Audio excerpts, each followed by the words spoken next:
Bonjour à tous et bienvenue sur Les mots magiques, la chaîne du copywriting en français. Je suis Selim Niederhofer, copywriter et auteur du guide du copywriting chez Erol. Aujourd'hui, je vais répondre à une question que Joël m'a posée. La question, c'était la suivante.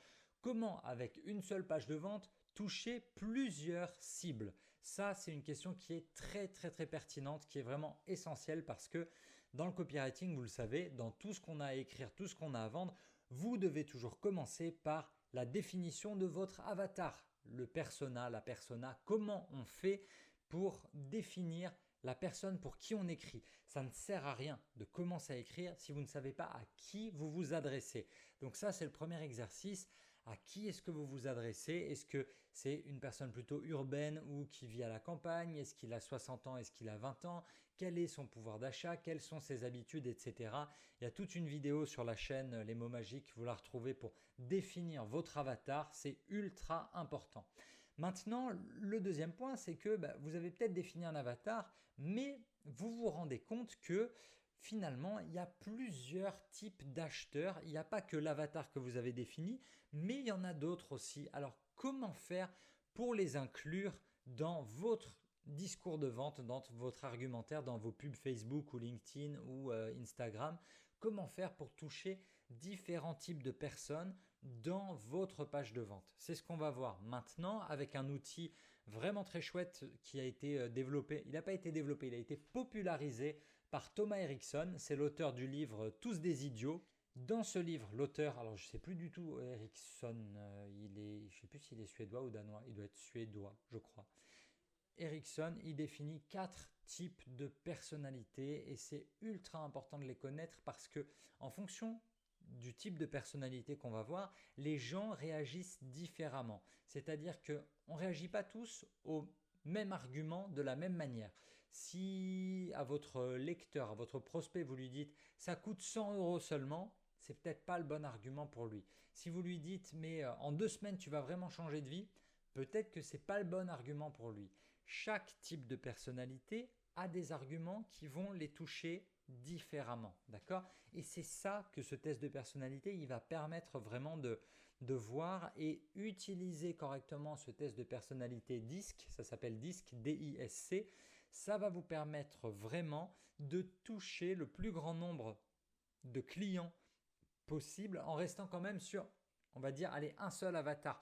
Le but du jeu, vous le savez dans le copywriting, c'est pas d'ouvrir le plus possible pour toucher la plus grande cible possible. Ça n'existe pas, d'accord? On doit quand même se restreindre. Mais même si on est restreint, on peut essayer de toucher plusieurs cibles. Je vais vous montrer comment grâce à ce test DISC. Alors, pour comprendre le test DISC, déjà, qu'est-ce que je voulais vous dire?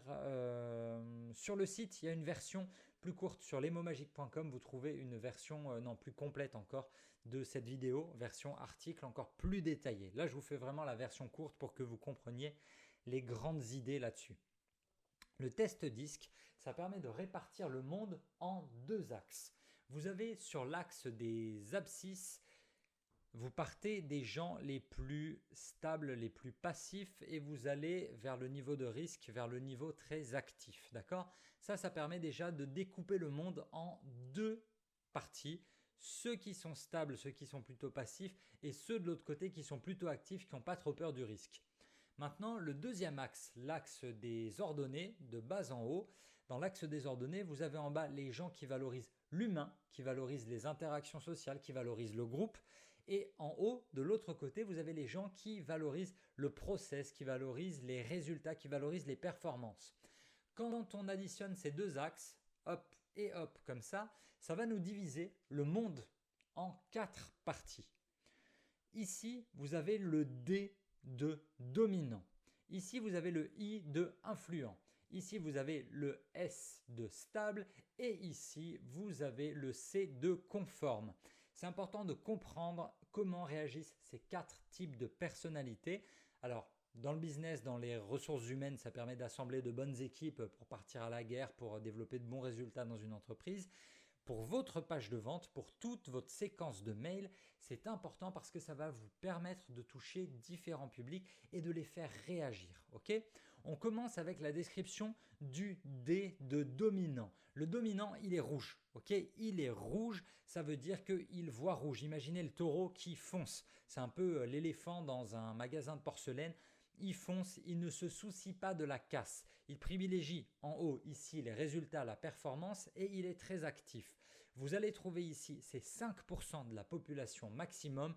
Ce sont les leaders, les dirigeants, ce sont les hommes politiques, ce sont les gangsters, ce sont les très très grands sportifs, ce sont tous les high achievers, high performers, les gens qui ont des résultats incroyables.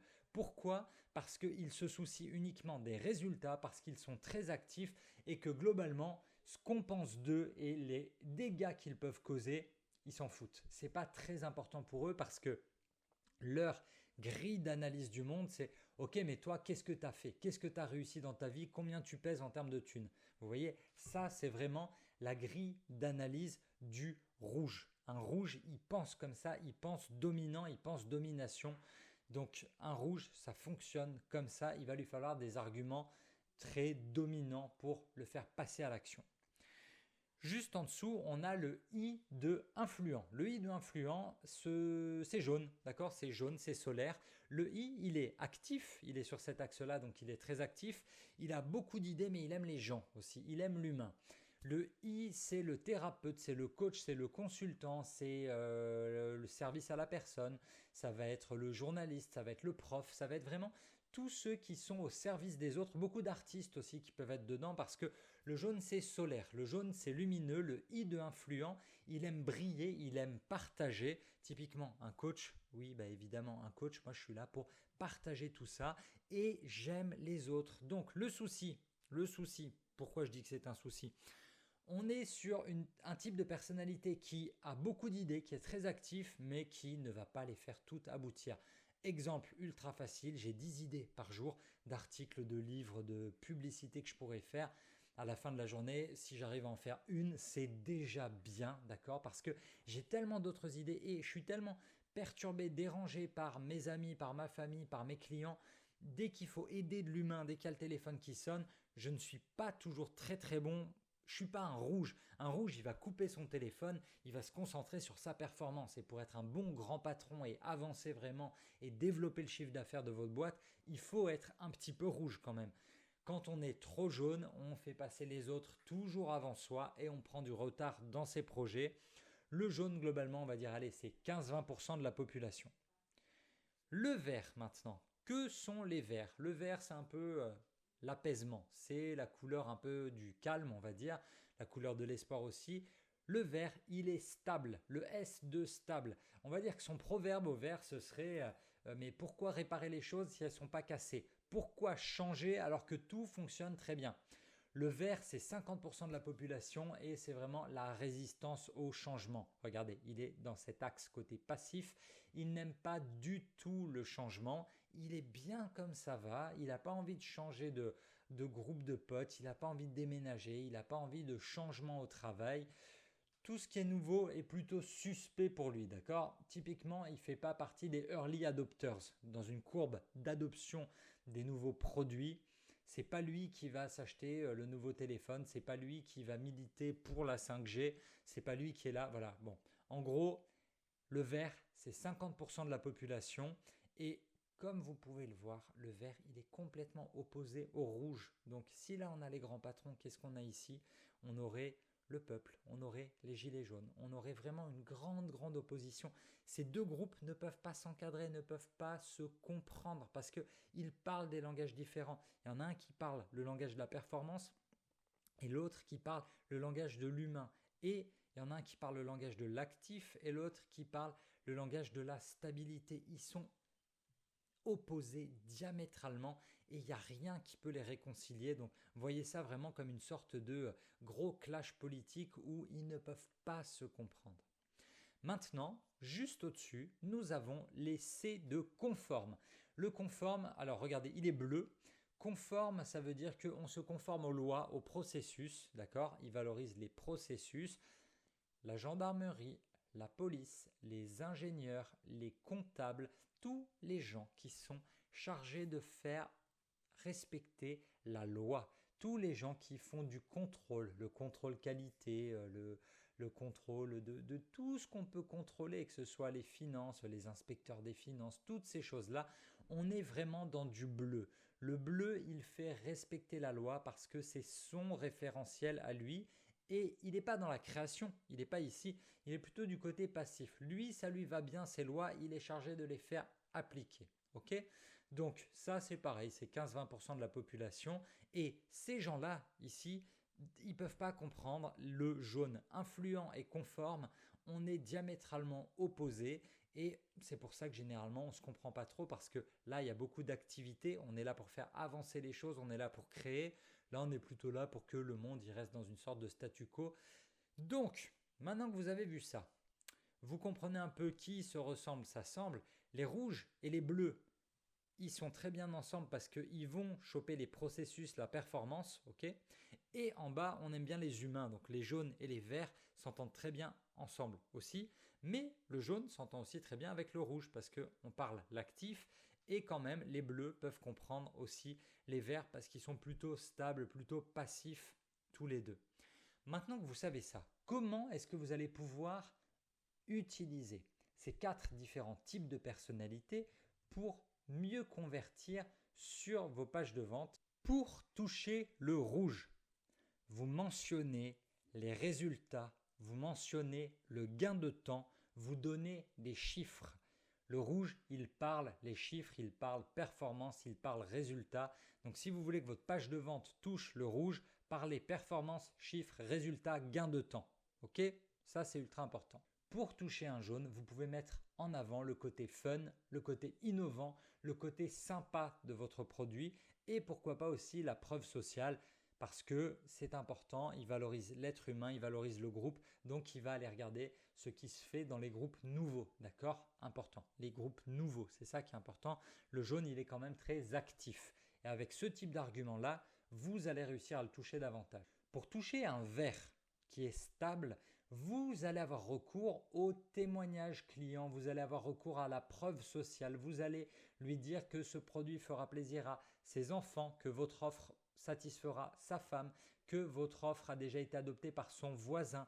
Ce sont tous les arguments vraiment humains qui vont le toucher et montrez-lui bien évidemment que ce n'est pas dangereux. N'oubliez pas qu'il est plutôt passif. Il faut lui montrer que le produit fonctionne et qu'il a déjà été adopté par beaucoup de personnes avant lui. Il n'aime pas être précurseur. Donc précurseur, c'est pour le I de influent. Regardez tout le monde, toutes les personnes qui sont déjà allées voir ce film, vous pouvez aller le voir aussi, ça c'est de la preuve sociale, ça c'est un très bon argument pour les verts. Et enfin, pour toucher un bleu, le bleu qui est conforme, montrez-lui un peu les caractéristiques techniques du produit, parlez-lui de la garantie, c'est hyper important parce que les bleus détestent prendre le risque et parlez-lui des résultats, des performances qu'il va obtenir avec ce produit qui a obtenu telle ou telle norme qui répond à toutes les normes de sécurité parce que, encore une fois, le bleu n'aime pas prendre de risques, il n'est pas aussi actif que le rouge, d'accord? Une fois que vous avez tous ces arguments en tête, vous les répartissez intelligemment dans votre superstructure, d'accord? La superstructure, c'est la structure que j'utilise pour les pages de vente et dont je vous parle dans la formation Copywriting Express. C'est vraiment le chemin de fer, c'est la structure pour ajuster tous les arguments de vente du début de votre page de vente, du titre jusqu'à la fin, jusqu'au call to action, jusqu'aux questions, jusqu'au moment où vous présentez l'offre. C'est hyper important. Et alors, dans votre superstructure, en fait, vous allez utiliser tous les arguments de tous les groupes comme ça, même s'ils lisent rapidement la page. Un rouge, typiquement, il va scanner la page, il va s'arrêter sur les gros arguments que vous aurez mis en gras, qui sont des gros arguments pour les rouges. Un bleu, un vert, ils vont prendre plus de temps pour les lire. Un jaune, il va peut-être s'intéresser plus aux photos, plus au côté social, plus au côté fun, au côté innovant. Donc, utilisez vraiment ce test de personnalité DISC pour mieux connaître votre cible, vos cibles et mieux les toucher. Ce que je vous recommande de faire, c'est en ligne, vous verrez un test de personnalité DISC gratuit, vous tapez ça dans Google et vous pourrez aller le faire pour vous-même parce que c'est important que vous compreniez, que vous voyez les résultats. On n'est jamais qu'une seule couleur, on est un combo, une combinaison de une, deux, trois couleurs, d'accord? Quand j'ai fait le résultat, quand j'ai fait le test, moi je sais qu'il y a beaucoup de jaune, mais il y a quand même aussi du rouge dedans pour faire avancer les projets et un peu de bleu parce que copywriter, j'aime bien que les choses elles soient quand même assez carrées et structurées. Donc c'est assez intéressant de voir qu'on peut être aussi schizophrène en tant que copywriter, d'avoir beaucoup de jaune, mais quand même un peu de bleu. Alors qu'a priori, ce ne sont pas des qualités qui s'entendent, ce ne sont pas des types de personnalités qui s'entendent. J'espère que cette vidéo, elle vous aidera à mieux écrire pour toucher vos prospects. J'espère qu'elle vous sera utile. Vous laissez un pouce en l'air si ça vous a intéressé. Vous n'hésitez pas à me poser vos questions dans les commentaires. Vous vous abonnez aussi à la chaîne pour être au courant des nouvelles vidéos qui sortent. Et vous n'oubliez pas de télécharger gratuitement votre copie du guide Copywriting Cash, les 10 conseils indispensables des rédacteurs pros pour faire vos premiers euros. Je vous dis à très vite pour une nouvelle vidéo de conseils en copywriting et d'ici là, n'oubliez pas, votre histoire, c'est à vous de l'écrire.